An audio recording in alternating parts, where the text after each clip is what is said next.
Mga dapat gawin kapag nagtatae ang aso o pusa mo. Hi guys, Doc Ara here. May dalawang klase tayong pagdadayariya.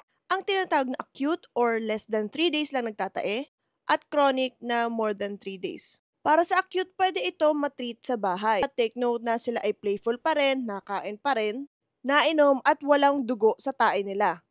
Pero kapag ang aso nyo ay nagtatae tapos tumamlay, may parang lagnat, hindi kumakain, hindi uminom ng tubig, tapos may dugo sa tae, dalhin nyo na po to sa vet. So here are tips para sa acute type of diarrhea. Number 1, hydration. Painumin ng tubig na may dextrose powder. Ang mixture nito, 2 tablespoon into 50 ml na tubig, tapos ito ay ipapainom sa kanila for 2 to 3 days. Bigyan nyo sila ng bland food, pwedeng boiled chicken lang, and also onting rice. Para lang pakalmahin natin yung digestive system nila, then after a few days, mga 2 to 3 days, pwede nyo silang ibalik gradually sa dati nilang diet. Next, bigyan nyo ng probiotics. Pwede yung mga liquid form like this, and also yung mga tablet form or parang treat form like this.